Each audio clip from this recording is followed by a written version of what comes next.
Om Shanti 27 December 2025 प्रातः मुरली बाबा कहउछंती मिठे बच्चे तुम मानकर दुखर दिन एबे शेष हेला।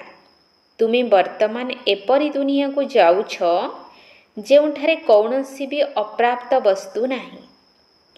तुम मानकर दुखर दिन एबे शेष हेला। तुमे वर्तमान एपरी दुनिया को जाउछ जेउठारे कौनसी भी अप्राप्त वस्तु नाही। प्रश्न केउ दुईटी शब्दर रहस्य तुम मानक बुद्धि रे थिबा कारणरू पुराणा दुनिया प्रति तुमर बेहद्र वैराग्य आसुछि। केउ दुईटी शब्दर रहस्य तुम मानक बुद्धि रे थिबा कारणरू पुराणा दुनिया प्रति तुमर बेहद्र वैराग्य आसुछि। उत्तर उत्थान अर्थात उन्नतिर कला एवं पतन अर्थात खसिबार कलार रहस्य तुम मानक बुद्धि रे रहिछि। तुमे माने जानिछ अधा कल्परू आमे तळकू तळकू खसी खसी आसीछु। वर्तमान हेउछि चढ़ीबार समय। बाबा हमकु नररू नारायण हेबार सत्य ज्ञान देबा पई आसीछंती। आम पई एबे कलिजुग शेष हेला। आमको नुआ दुनिया को जीवा को हेबो। सेथि पई एही दुनिया प्रति एबे बेहद्र वैराग्य आसुछि। गीत धीरज धर मनुआ। ओम शांति। मीठा मीठा आत्मिक संतान माने गीत सुनिले आत्मिक पिता बसी बुझाउछंती एहा एकमात्र पुरुषोत्तम संगम जुग जेउ समय रे की कल्प कल्प बाबा आसी आत्मिक संतान मानकु पढ़ाउछंती राजयोग सिखाउछंती। बाबा आत्मिक संतान मानकु कहउछंती मनुआ अर्थात आत्मा हे आत्मा धैर्य धर। बाबा आत्मा मानक सहित कथावार्ता करुछंती। एही शरीरर मालिक आत्मा अटे। आत्मा कहूछि मु अविनाशी आत्मा, मोर एही शरीर विनाशी अटे। आत्मिक पिता कहउछंती मु थरे मात्र कल्पर संगमरे आसी तुम मानकु धैर्य देउछि जेबे सुखर दिन आसुछि। तुमे एबे दुख धाम रौरव नरकरे रहिछ। केवल तुमे नुहे सारा दुनिया रौरव नरकरे रहिछि। तुमे जेउ माने मोर संतान होइछ एबे रौरव नरकरु बाहारी स्वर्ग को जाउछ। सत्ययुग त्रेता द्वापर बीतीगला। कलिजुग मध्य तुम पाई बीतीगला। तुम पाई एहा पुरुषोत्तम संगम जुग अटे जेउ समय रे कि तुमे तमो प्रधानरु सतो प्रधान हेउछ। आत्मा सतो प्रधान होई गले एही शरीर मध्य छाड़ी देब। सतो प्रधान आत्मा को सत्य जुगरे नुआ शरीर आवश्यक। सेठारे सबु किछि नुआ हेबो। बाबा कहउछंती पिला माने एबे दुख धामरु सुख धाम को जीवाकु हेबो। सेथि पई पुरुषार्थ करिबाकु हेबो। सुख धामरे एही लक्ष्मी नारायणकर राजत्व थिला। तुमे नररु नारायण हेबा पई पुरुषार्थ करूछ। एहा नररु नारायण हेबार सत्य ज्ञान अटे। भक्ति मार्ग रे प्रत्येक पूर्णिमा तिथि रे सत्य नारायण कथा सुनी सुनी आसीछ। किंतु ताहा हेउछि भक्ति मार्ग। ताको सत्य मार्ग कुहा जीव नाही। ज्ञान मार्ग हेउछि सत्य मार्ग। तुमे सीढ़ी ओल्हाई ओल्हाई मिथ्या खंडरे आसी पहुँचिछ। एबे तुमे जानिछ सत्य बाबांक ठारु आमे एही ज्ञान प्राप्त करी 21 जन्म पर्यंत देवी देवता हेबु। आमे थिलु पुणी सीढ़ी ओल्हाई आसीछु। चढ़ीबा एवं खसिबा कलार रहस्य तुम बुद्धि रे अछि। डाकुछंती मध्य हे बाबा आसी आमको पवित्र कर। एकमात्र बाबा ही पवित्र कराउछंती। बाबा कहउछंती पिला माने तुमे सत्य जुगरे विश्वर मालिक थिल। बहुत धनवान आउ सुखी थिल। एबे बाकी अल्प समय रहिछि। पुराणा दुनियार विनाश सम्मुखरे उपस्थित। नुआ दुनिया रे एक राज्य एक भाषा थिला। ताको कहा जाए अद्वैत राज्य। एबे केते द्वैतवाद होई जाइछि। ଅନେକ ଭାଷାମାନ ରହିଛି। ଯେମିତି ମନୁଷ୍ୟମାନଙ୍କର ବୃକ୍ଷ ବଢ଼ି ଚାଲିଛି, ଭାଷା ରୂପୀ ବୃକ୍ଷ ମଧ୍ୟ ବଢ଼ି ଚାଲିଛି। ଏହାପରେ ପୁଣି ଗୋଟିଏ ଭାଷା ହେବ। ଗାୟନ ରହିଛି ନା, ବିଶ୍ୱର ଇତିହାସ ଭୂଗୋଳର ପୁନରାବୃତ୍ତି। ମନୁଷ୍ୟମାନେ କିଛି ବୁଝିପାରୁନାହାନ୍ତି। ବାବା ହିଁ ଦୁଃଖର ପୁରୁଣା ଦୁନିଆକୁ ବଦଳାଇ ସୁଖର ନୂଆ ଦୁନିଆ ସ୍ଥାପନ କରୁଛନ୍ତି। ଲେଖାଯାଇଛି, ପ୍ରଜାପିତା ବ୍ରହ୍ମାଙ୍କ ଦ୍ୱାରା ଦେବତା ଧର୍ମର ସ୍ଥାପନା। ଏହା ହେଉଛି ରାଜଯୋଗର ପାଠପଢ଼ା। ଏହି ଜ୍ଞାନ ଯାହାକି ଗୀତାରେ ଲେଖାଯାଇଛି, ବାବା ଯାହା ସବୁ ସମ୍ମୁଖରେ ଶୁଣାଉଛନ୍ତି, ତାକୁ ପୁଣି ମନୁଷ୍ୟମାନେ ଭକ୍ତି ମାର୍ଗ ନିମନ୍ତେ ବସି ଲେଖୁଛନ୍ତି। ଯାହାକୁ ପଢ଼ି ତୁମେ ତଳକୁ ତଳକୁ ଓହ୍ଲାଇ ଆସିଛ। ଏବେ ଭଗବାନ ତୁମକୁ ପଢ଼ାଉଛନ୍ତି ଉପରକୁ ଚଢ଼ାଇବା ପାଇଁ। ଭକ୍ତିକୁ କୁହାଯାଉଛି ପତନର ମାର୍ଗ। ଜ୍ଞାନ ହେଉଛି ଉତ୍ଥାନ କଳାର ମାର୍ଗ। ଏହାକୁ ବୁଝାଇବା ପାଇଁ ତୁମେ ଭୟ କର ନାହିଁ।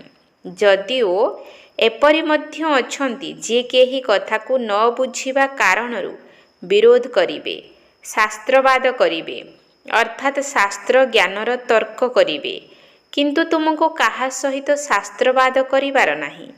କୁହ ଶାସ୍ତ୍ର, ବେଦ, ଉପନିଷଦ ଅଥବା ଗଙ୍ଗା ସ୍ନାନ, ତୀର୍ଥ ଇତ୍ୟାଦି କରିବା, ଏସବୁ ହେଲା ଭକ୍ତିକାଣ୍ଡ।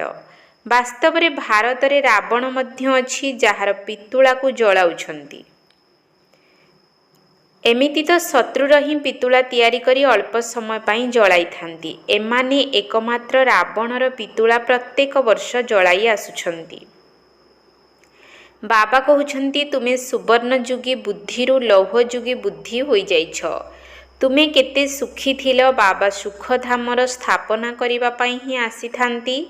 ପରେ ଭକ୍ତି ମାର୍ଗ ଆରମ୍ଭ ହେଲେ ପୁଣି ଦୁଃଖୀ ହୋଇଯାଇଥାନ୍ତି। ପୁଣି ସୁଖଦାତାଙ୍କୁ ମନେ ପକାଇଥାନ୍ତି। ତାହା ପୁଣି ନାମକୁ ମାତ୍ର, କାହିଁକି ନା ତାଙ୍କୁ ଜାଣିନାହାନ୍ତି। ଗୀତାରେ ନାମ ବଦଳାଇ ଦେଇଛନ୍ତି। ପ୍ରଥମେ ପ୍ରଥମେ ତୁମେ ଏହି କଥା ବୁଝାଅ ଯେ ସର୍ବୋଚ୍ଚ ଭଗବାନ ଜଣେ ଅଟନ୍ତି। ତାଙ୍କୁ ହିଁ ମନେ ପକାଇବା ଉଚିତ। ଜଣଙ୍କ ସ୍ମୃତିରେ ରହିବାକୁ ହିଁ ଅବ୍ୟଭିଚାରୀ ସ୍ମୃତି ଅଥବା ଅବ୍ୟଭିଚାରୀ ଜ୍ଞାନ କୁହାଯାଏ। ତୁମେ ଏବେ ବ୍ରାହ୍ମଣ ହୋଇଛ, ତେଣୁ ଭକ୍ତି କରୁନାହଁ। ତୁମ ପାଖରେ ଜ୍ଞାନ ଅଛି। ବାବା ପଢ଼ାଉଛନ୍ତି, ଯାହାଦ୍ୱାରା ଆମେ ଏହିପରି ଦେବତା ହେଉଛୁ। ଦୈବୀଗୁଣ ମଧ୍ୟ ଧାରଣ କରିବାକୁ ହେବ। ସେଥିପାଇଁ ବାବା କହୁଛନ୍ତି, ନିଜର ଚାଲିଚଳଣିର ଚାର୍ଟ ରଖ, ତେବେ ଜଣାପଡ଼ିବ ଯେ ମୋ ପାଖରେ କୌଣସି ଆସୁରୀ ଗୁଣ ନାହିଁ ତ। ପ୍ରଥମ ଅବଗୁଣ ହେଲା ଦେହ ଅଭିମାନ। ପୁଣି ପ୍ରଥମ ଶତ୍ରୁ ହେଲା କାମ ବିକାର। କାମ ବିକାର ଉପରେ ବିଜୟ ପ୍ରାପ୍ତ କରିବା ଦ୍ୱାରା ତୁମେ ଜଗତ ଜିତ୍ ହେବ। ଏହା ହିଁ ତୁମର ଲକ୍ଷ୍ୟ ଆଉ ଉଦ୍ଦେଶ୍ୟ ଅଟେ। ଏହି ଲକ୍ଷ୍ମୀ ନାରାୟଣଙ୍କ ରାଜ୍ୟରେ ଅନେକ ଧର୍ମ ନଥିଲା। ସତ୍ୟଯୁଗରେ ଦେବତାମାନଙ୍କର ହିଁ ରାଜ୍ୟ ଚାଲେ। କଳିଯୁଗରେ ଥାନ୍ତି ମନୁଷ୍ୟ। ଯଦିଓ ସେମାନେ ବି ମନୁଷ୍ୟ, କିନ୍ତୁ ଦୈବୀଗୁଣଧାରୀ ଅଟନ୍ତି। ବର୍ତ୍ତମାନ ସମସ୍ତ ମନୁଷ୍ୟ ଆସୁରୀ ଗୁଣଧାରୀ ଅଟନ୍ତି। ସତ୍ୟଯୁଗରେ କାମ ମହାଶତ୍ରୁ ନଥାଏ। ବାବା କହୁଛନ୍ତି, ଏହି କାମ ମହାଶତ୍ରୁ ଉପରେ ବିଜୟ ପ୍ରାପ୍ତ କଲେ ତୁମେ ଜଗତ ଜିତ୍ ହେବ। ସେଠାରେ ରାବଣ ରହିବ ନାହିଁ। ଏକଥା ମଧ୍ୟ ମନୁଷ୍ୟ ବୁଝିପାରୁନାହାନ୍ତି। ସତ୍ୟଯୁଗରୁ ଖସି ଖସି ତମୁ ପ୍ରଧାନ ବୁଦ୍ଧି ହୋଇଯାଇଛନ୍ତି। ଏବେ ପୁଣି ସତୋପ୍ରଧାନ ହେବାକୁ ପଡ଼ିବ। ସେଥିପାଇଁ ଏକମାତ୍ର ଔଷଧ ମିଳୁଛି। ବାବା କହୁଛନ୍ତି, ନିଜକୁ ଆତ୍ମା ଭାବି ବାବାଙ୍କୁ ମନେ ପକାଇଲେ ଜନ୍ମ ଜନ୍ମାନ୍ତରର ପାପ ଭସ୍ମ ହୋଇଯିବ। ତୁମେ ପାପକୁ ଭସ୍ମ କରିବା ପାଇଁ ଆସିଛ, ତେଣୁ ଆଗକୁ ଆଉ ପାପ କରିବା ଅନୁଚିତ, ନଚେତ୍ ତାହା 100 ଗୁଣା ହୋଇଯିବ। କାମ ବିକାରଗ୍ରସ୍ତ ହେବା ଦ୍ୱାରା 100 ଗୁଣା ଦଣ୍ଡ ମିଳିଯିବ। ସେମାନେ ପୁଣି ମୁସ୍କିଲରେ ଉପରକୁ ଚଢ଼ିପାରିବେ। ପ୍ରଥମ ନମ୍ବରର ଶତ୍ରୁ ହେଉଛି କାମ ବିକାର। 5 ମହଲାରୁ ଖସି ପଡ଼ିଲେ ହାଡ଼ ଗୋଡ଼ ଏକଦମ ଭାଙ୍ଗିଯିବ। ମୃତ୍ୟୁ ମଧ୍ୟ ହୋଇପାରେ। ଉପରୁ ଖସିବା ଦ୍ୱାରା ଏକଦମ ଖଣ୍ଡ ବିଖଣ୍ଡିତ ହୋଇଯାଆନ୍ତି। ବାବାଙ୍କ ସହିତ କରିଥିବା ପ୍ରତିଜ୍ଞାଙ୍କୁ ଭାଙ୍ଗି କଳା ମୁହଁ କଲେ, ଅର୍ଥାତ୍ ଆସୁରୀ ଦୁନିଆକୁ ଚାଲିଗଲେ। ଏଠାରୁ ମରିଗଲେ। ତାଙ୍କୁ ବ୍ରାହ୍ମଣ ନୁହେଁ ଶୂଦ୍ର କୁହାଯିବ। ବାବା କେତେ ସହଜ କରି ବୁଝାଉଛନ୍ତି। ପ୍ରଥମେ ତ ଏହି ନିଶା ରହିବା ଉଚିତ। ଯଦି ଭାବୁଛ କୃଷ୍ଣ ଭଗବାନ ବାଚ, ତେବେ ସେ ମଧ୍ୟ ନିଶ୍ଚୟ ପାଠ ପଢ଼ାଇ ନିଜ ସମାନ କରାଇବେ ନା। କିନ୍ତୁ କୃଷ୍ଣ ତ ଭଗବାନ ହୋଇପାରିବେ ନାହିଁ। ସେ ତ ପୁନର୍ଜନ୍ମରେ ଆସୁଛନ୍ତି। ବାବା କହୁଛନ୍ତି ମୁଁ ହିଁ ପୁନର୍ଜନ୍ମ ରହିତ ଅଟେ। ରାଧା, କୃଷ୍ଣ, ଲକ୍ଷ୍ମୀ ନାରାୟଣ ଅଥବା ବିଷ୍ଣୁ ଏକା କଥା ଅଟେ। ବିଷ୍ଣୁଙ୍କର ଦୁଇ ରୂପ ଲକ୍ଷ୍ମୀ ନାରାୟଣ ଏବଂ ଲକ୍ଷ୍ମୀ ନାରାୟଣଙ୍କର ପିଲାଦିନ ହିଁ ରାଧା କୃଷ୍ଣ ଅଟେ। ବ୍ରହ୍ମାଙ୍କର ରହସ୍ୟ ମଧ୍ୟ ବୁଝାଉଛନ୍ତି। ବ୍ରହ୍ମା ସରସ୍ୱତୀ ହିଁ ଲକ୍ଷ୍ମୀ ନାରାୟଣ ଅଟନ୍ତି। ଏବେ ପରିବର୍ତ୍ତନ ହେଉଛନ୍ତି। ଏହାଙ୍କର ଶେଷ ଜନ୍ମର ନାମ ବ୍ରହ୍ମା ରଖାଯାଇଛି। ବାକି ବ୍ରହ୍ମାଙ୍କୁ ତ ଦେଖ ଏକଦମ ଲୌହ ଯୁଗରେ ଛିଡ଼ା ହୋଇଛନ୍ତି। ଇଏ ପୁଣି ତପସ୍ୟା କରି ଶ୍ରୀକୃଷ୍ଣ ଅଥବା ଶ୍ରୀ ନାରାୟଣ ହେଉଛନ୍ତି। ବିଷ୍ଣୁ କହିବା ଦ୍ୱାରା ସେଥିରେ ଉଭୟ ଆସିଯାଉଛନ୍ତି। ବ୍ରହ୍ମାଙ୍କର କନ୍ୟା ହେଉଛନ୍ତି ସରସ୍ୱତୀ। ଏହି କଥା ସବୁ କେହି ବୁଝିପାରିବେ ନାହିଁ। ଚାରୋଟି ଭୁଜା ବ୍ରହ୍ମାଙ୍କୁ ମଧ୍ୟ ଦେଉଛନ୍ତି, କାହିଁକି ନା ପ୍ରବୃତ୍ତି ମାର୍ଗ ଅଟେ ନା। ନିବୃତ୍ତି ମାର୍ଗବାଲା ସନ୍ନ୍ୟାସୀ ଏହି ଜ୍ଞାନ ଦେଇପାରିବେ ନାହିଁ। ବାହାର ଦେଶରୁ ବହୁତଙ୍କୁ ପ୍ରବର୍ତ୍ତାଇ ନେଇ ଆସୁଛନ୍ତି ଯେ ଚାଲ ଆମେ ତୁମକୁ ପ୍ରାଚୀନ ରାଜଯୋଗ ଶିଖାଇବୁ। ତେବେ ସନ୍ନ୍ୟାସୀମାନେ ତ ରାଜଯୋଗ ଶିଖାଇ ପାରିବେ ନାହିଁ। ବର୍ତ୍ତମାନ ଈଶ୍ୱର ଆସିଛନ୍ତି, ତୁମେ ତାଙ୍କର ସନ୍ତାନମାନେ ଏବେ ଈଶ୍ୱରୀୟ ସମ୍ପ୍ରଦାୟ ହୋଇଛ। ଈଶ୍ୱର ଆସିଛନ୍ତି ତୁମକୁ ପଢ଼ାଇବା ପାଇଁ, ତୁମକୁ ରାଜଯୋଗ ଶିଖାଉଛନ୍ତି। ସେ ତ ହେଉଛନ୍ତି ନିରାକାର। ବ୍ରହ୍ମାଙ୍କ ଦ୍ୱାରା ତୁମକୁ ନିଜର କରିଛନ୍ତି। ତୁମେ ତାଙ୍କୁ ବାବା ବାବା କହୁଛ। ବ୍ରହ୍ମା ତ ମଝିରେ କେବଳ ବ୍ୟାଖ୍ୟାକାରୀ ଅଟନ୍ତି। ଭାଗ୍ୟଶାଳୀ ରଥ ଅଟନ୍ତି। ଏହାଙ୍କ ଦ୍ୱାରା ବାବା ତୁମକୁ ପଢ଼ାଉଛନ୍ତି। ତୁମେ ମଧ୍ୟ ପତିତରୁ ପାବନ ହେଉଛ। ବାବା ପଢ଼ାଉଛନ୍ତି ମନୁଷ୍ୟରୁ ଦେବତା କରିବା ପାଇଁ। ବର୍ତ୍ତମାନ ତ ରାବଣ ରାଜ୍ୟ ଆସୁରୀ ସମ୍ପ୍ରଦାୟ ଅଟେ ନା। ଏବେ ତୁମେ ଈଶ୍ୱରୀୟ ସମ୍ପ୍ରଦାୟର ହୋଇଛ, ପୁଣି ଦୈବୀ ସମ୍ପ୍ରଦାୟର ହେବ। ଏବେ ତୁମେ ପୁରୁଷୋତ୍ତମ ସଙ୍ଗମ ଯୁଗରେ ଅଛ, ପବିତ୍ର ହେଉଛ। ସନ୍ନ୍ୟାସୀମାନେ ତ ଘରଦ୍ୱାର ଛାଡ଼ି ଚାଲି ଯାଇଥାନ୍ତି। ଏଠାରେ ତ ବାବା କହୁଛନ୍ତି ଭଲେ ସ୍ତ୍ରୀ ପୁରୁଷ ଘରେ ଏକତ୍ର ହୋଇ ରୁହ, କିନ୍ତୁ ଏପରି ଭାବ ନାହିଁ ଯେ ସ୍ତ୍ରୀ ନାଗୁଣୀ ଅଟେ, ସେଥିପାଇଁ ମୁଁ ଅଲଗା ହୋଇଗଲେ ମୁକ୍ତି ହୋଇଯିବି। ତୁମକୁ ପଳାଇବାର ନାହିଁ। ତାହା ହଦ୍ର ସନ୍ନ୍ୟାସ ଅଟେ, ଯାହାକି ଘରଦ୍ୱାର ଛାଡ଼ି ପଳାଇଥାନ୍ତି। ତୁମେ ଏଠାରେ ରହିଛ, କିନ୍ତୁ ତୁମକୁ ଏହି ବିକାରୀ ଦୁନିଆ ପ୍ରତି ବୈରାଗ୍ୟ ରହିଛି। ଏହିସବୁ କଥା ତୁମକୁ ଭଲ ଭାବରେ ଧାରଣ କରିବାକୁ ହେବ, ନୋଟ୍ କରିବାକୁ ହେବ ଏବଂ କିଛିଟା ବାରଣ ମଧ୍ୟ ରଖିବାକୁ ପଡ଼ିବ। ଦୈବୀ ଗୁଣ ଧାରଣ କରିବାକୁ ହେବ। ଶ୍ରୀକୃଷ୍ଣଙ୍କର ଗୁଣଗାନ କରାଯାଇଥାଏ ନା। ଏହା ତୁମର ଲକ୍ଷ୍ୟ ଉଦ୍ଦେଶ୍ୟ ଅଟେ। ବାବା ନିଜେ ବିଶ୍ୱର ମାଲିକ ହେଉନାହାନ୍ତି, ତୁମକୁ କରାଉଛନ୍ତି। ପୁଣି ଅଧାକଳ୍ପ ପରେ ତୁମେ ତଳକୁ ଓହ୍ଲାଇ ତମୋପ୍ରଧାନ ହୋଇଯାଉଛ। ମୁଁ ହେଉନାହିଁ, ଇଏ ବ୍ରହ୍ମା ହେଉଛନ୍ତି। 84 ଜନ୍ମ ମଧ୍ୟ ଇଏ ନେଇଛନ୍ତି। ଏହାଙ୍କୁ ମଧ୍ୟ ବର୍ତ୍ତମାନ ସତୋପ୍ରଧାନ ହେବାକୁ ପଡ଼ିବ। ଇଏ ପୁରୁଷାର୍ଥୀ ଅଟନ୍ତି। ନୂଆ ଦୁନିଆକୁ ସତୋପ୍ରଧାନ କହିବା। ପ୍ରତ୍ୟେକ ଜିନିଷ ପ୍ରଥମେ ସତୋପ୍ରଧାନ, ପୁଣି ସତୋ ରଜୋ ତମୋରେ ଆସିଥାଏ। ଛୋଟ ପିଲାଙ୍କୁ ମଧ୍ୟ ମହାତ୍ମା କୁହାଯାଏ, କାହିଁକି ନା ତାଙ୍କ ଭିତରେ ବିକାର ନଥାଏ। ସେଥିପାଇଁ ତାଙ୍କୁ ଫୁଲ କୁହାଯାଏ। ସନ୍ନ୍ୟାସୀମାନଙ୍କ ଠାରୁ ଛୋଟ ପିଲାଙ୍କୁ ଉତ୍ତମ ବୋଲି କୁହାଯିବ, କାହିଁକି ନା ସନ୍ନ୍ୟାସୀମାନେ ତ ନିଜର ସାଂସାରିକ ଜୀବନ ଅତିକ୍ରମ କରି ଆସିଛନ୍ତି। 5 ବିକାରର ଅନୁଭବ ତାଙ୍କ ପାଖରେ ରହିଛି। ପିଲାମାନଙ୍କୁ ତ ସେସବୁ ଜଣା ନଥାଏ, ସେଥିପାଇଁ ପିଲାମାନଙ୍କୁ ଦେଖି ଖୁସି ଲାଗିଥାଏ। ସେମାନେ ଚୈତନ୍ୟ ଫୁଲ ଅଟନ୍ତି।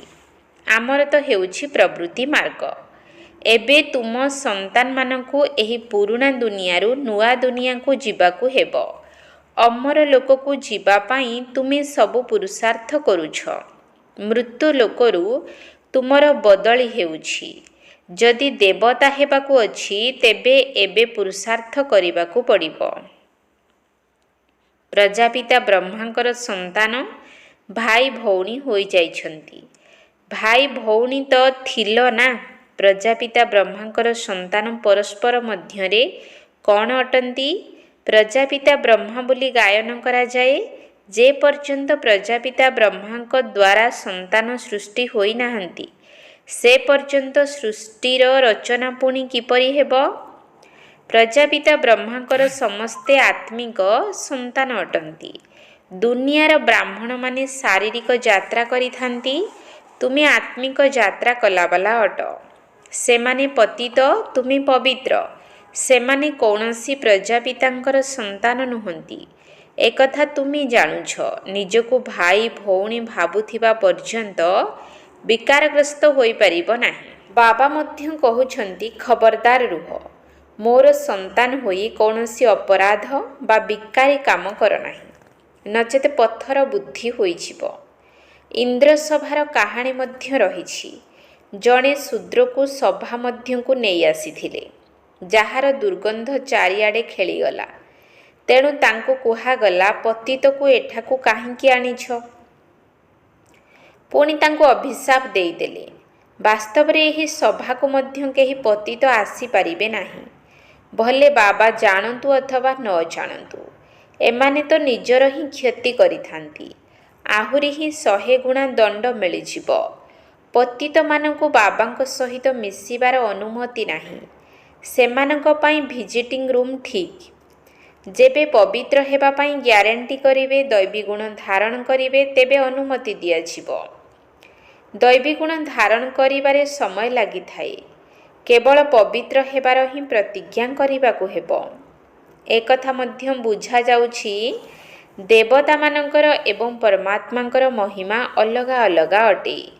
ବାବା ହିଁ ପତିତ ପାବନ, ଲିବରେଟର, ଗାଇଡ୍ ଅଟନ୍ତି।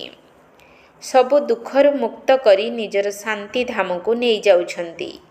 ଶାନ୍ତିଧାମ, ସୁଖଧାମ ଏବଂ ଦୁଃଖଧାମ, ଏହା ମଧ୍ୟ ଚକ୍ର ଅଟେ।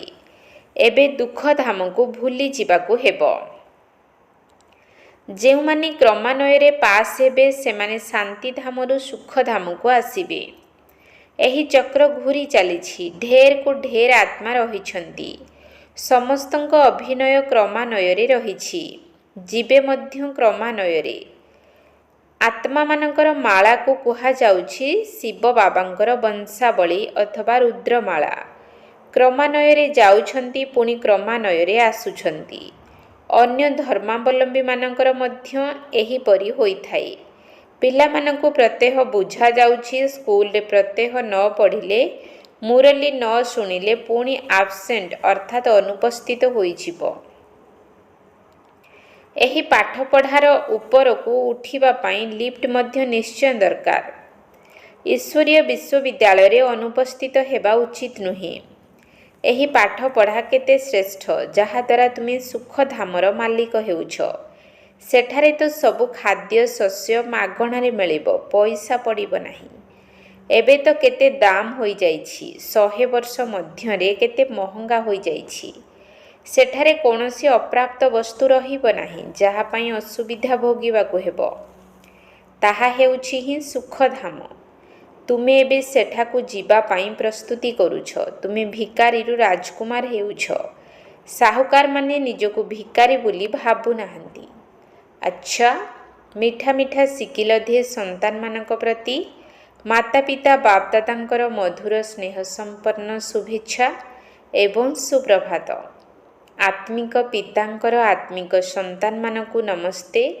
ଆତ୍ମିକ ସନ୍ତାନମାନଙ୍କର ଆତ୍ମିକ ବାପଦାଦାଙ୍କୁ ନମସ୍ତେ, ନମସ୍ତେ, ନମସ୍ତେ। ସୁପ୍ରଭାତ। ଧାରଣା ପାଇଁ ମୁଖ୍ୟ ସାର। 1 ନମ୍ବର ପଏଣ୍ଟ। ବାବାଙ୍କ ସହିତ ଯେଉଁ ସମ୍ପୂର୍ଣ୍ଣ ପବିତ୍ର ହେବାର ପ୍ରତିଜ୍ଞା କରିଛ, ତାକୁ ଭାଙ୍ଗିବାର ନାହିଁ। ଖାଦ୍ୟପେୟ ତଥା ଚାଲିଚଳନରେ ବହୁତ ସଂଯମ ରକ୍ଷା କରିବାକୁ ହେବ। ନିଜର ଚାର୍ଟ ଦେଖିବାକୁ ହେବ, ମୋ ଭିତରେ କୌଣସି ଅବଗୁଣ ନାହିଁ ତ? ବାବାଙ୍କ ସହିତ ଯେଉଁ ସମ୍ପୂର୍ଣ୍ଣ ପବିତ୍ର ହେବାର ପ୍ରତିଜ୍ଞା କରିଛ, ତାକୁ ଭାଙ୍ଗିବାର ନାହିଁ। ଖାଦ୍ୟପେୟ ତଥା ଚାଲିଚଳନରେ ବହୁତ ସଂଯମ ରକ୍ଷା କରିବାକୁ ହେବ। ନିଜର ଚାର୍ଟ ଦେଖିବାକୁ ହେବ।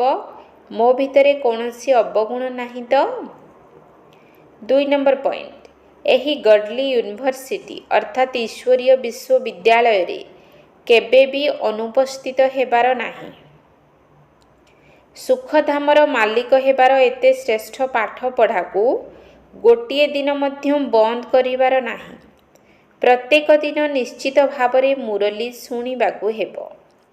ଏହି ଗଡ୍ଲି ୟୁନିଭର୍ସିଟି ଅର୍ଥାତ୍ ଈଶ୍ୱରୀୟ ବିଶ୍ୱବିଦ୍ୟାଳୟରେ କେବେ ବି ଅନୁପସ୍ଥିତ ହେବାର ନାହିଁ। ସୁଖଧାମର ମାଲିକ ହେବାର ଏତେ ଶ୍ରେଷ୍ଠ ପାଠପଢ଼ାକୁ ଗୋଟିଏ ଦିନ ମଧ୍ୟ ବନ୍ଦ କରିବାର ନାହିଁ। ପ୍ରତ୍ୟେକ ଦିନ ନିଶ୍ଚିତ ଭାବରେ ମୁରଲୀ ଶୁଣିବାକୁ ହେବ। ବରଦାନ, ପ୍ରତ୍ୟେକ ମୁହୂର୍ତ୍ତର ପ୍ରତ୍ୟେକ ସଂକଳ୍ପର ମହତ୍ତ୍ୱକୁ ଜାଣି ପୁଣ୍ୟର ପୁଞ୍ଜି ଜମା କରୁଥିବା ପଦ୍ମା ପଦମ୍ପତି ଭବ। ପ୍ରତ୍ୟେକ ମୁହୂର୍ତ୍ତର ପ୍ରତ୍ୟେକ ସଂକଳ୍ପର ମହତ୍ତ୍ୱକୁ ଜାଣି ପୁଣ୍ୟର ପୁଞ୍ଜି ଜମା କରୁଥିବା ପଦ୍ମା ପଦମ୍ପତି ଭବ। ତୁମ ପୁଣ୍ୟ ଆତ୍ମାମାନଙ୍କର ସଂକଳ୍ପରେ ଏତେ ବିଶେଷ ଶକ୍ତି ରହିଛି ଯାହାଦ୍ୱାରା ତୁମେ ଅସମ୍ଭବକୁ ସମ୍ଭବ କରିପାରିବ। ଆଜିକାଲି ଯେପରି ଭିନ୍ନ ଭିନ୍ନ ଯନ୍ତ୍ରପାତି ଆଧାରରେ ମରୁଭୂମିକୁ ମଧ୍ୟ ସବୁଜ ଶ୍ୟାମଳ କରିଦେଉଛନ୍ତି, ପାହାଡ଼ ଉପରେ ମଧ୍ୟ ଫୁଲ ଫୁଟାଇ ଦେଉଛନ୍ତି, ସେହିପରି ତୁମେମାନେ ମଧ୍ୟ ନିଜର ଶ୍ରେଷ୍ଠ ସଂକଳ୍ପ ଦ୍ୱାରା ନିରାଶ ଆତ୍ମା ଭିତରେ ଆଶାର ସଞ୍ଚାର କରାଇପାରିବ। ଏଥିପାଇଁ କେବଳ ପ୍ରତ୍ୟେକ ମୁହୂର୍ତ୍ତ ଏବଂ ପ୍ରତ୍ୟେକ ସଂକଳ୍ପର ମହତ୍ତ୍ୱକୁ ଜାଣି ତାକୁ କାର୍ଯ୍ୟରେ ଲଗାଇ ପୁଣ୍ୟର ପୁଞ୍ଜି ଜମା କର। ତୁମମାନଙ୍କର ସଂକଳ୍ପର ଶକ୍ତି ଏତେ ଶ୍ରେଷ୍ଠ ଅଟେ ଯାହାକି ତୁମର ଗୋଟିଏ ସଂକଳ୍ପ ମଧ୍ୟ କାହାକୁ ପଦ୍ମା ପଦମ୍ପତି କରିଦେଇପାରିବ। ସ୍ଲୋଗାନ, ଯଦି ପ୍ରତ୍ୟେକ କର୍ମ ଅଧିକାରୀପଣିଆର ନିଶ୍ଚୟ ଏବଂ ନିଶାର ସହିତ କରିବ ତେବେ ମେହନତ ସମାପ୍ତ ହୋଇଯିବ। ଯଦି ପ୍ରତ୍ୟେକ କର୍ମ ଅଧିକାରୀପଣିଆର ନିଶ୍ଚୟ ଏବଂ ନିଶାର ସହିତ କରିବ ତେବେ ମେହନତ ସମାପ୍ତ ହୋଇଯିବ। ଅବ୍ୟକ୍ତ ଇଶାରା, ଏବେ ସମ୍ପନ୍ନ ବା କର୍ମାତୀତ ହେବାର ତୀବ୍ର ଇଚ୍ଛା ପ୍ରକଟ କର। କର୍ମାତୀତ ସ୍ଥିତିକୁ ପ୍ରାପ୍ତ କରିବା ପାଇଁ ନିଜ ଭିତରେ ବିଶେଷ କରି ଏକତ୍ରୀକରଣର ଶକ୍ତି ଏବଂ ସମାହିତ କରିବାର ଶକ୍ତି ଆବଶ୍ୟକ। କର୍ମବନ୍ଧନୀ ଆତ୍ମାମାନେ ଯେଉଁଠି ଥିବେ କେବଳ ସେହିଠାରେ ହିଁ କାର୍ଯ୍ୟ କରିପାରିବେ ଏବଂ କର୍ମାତୀତ ଆତ୍ମାମାନେ ଗୋଟିଏ ସମୟରେ ଚାରିଆଡ଼େ ନିଜର ସେବାର ପାଠ କରିପାରିବେ, କାହିଁକିନା ସେମାନେ କର୍ମାତୀତ ଅଟନ୍ତି। ସେମାନଙ୍କର ଗତି ଅତି ତୀବ୍ର ହୋଇଥାଏ, ତେଣୁ ଗୋଟିଏ ସେକେଣ୍ଡ ଭିତରେ ଯେଉଁଠାରେ ଇଚ୍ଛା ସେଠାରେ ପହଞ୍ଚି ଯାଇପାରିବେ। ତେଣୁ ଏହି ଅନୁଭୂତିକୁ ବଢ଼ାଅ। ଓମ୍ ଶାନ୍ତି।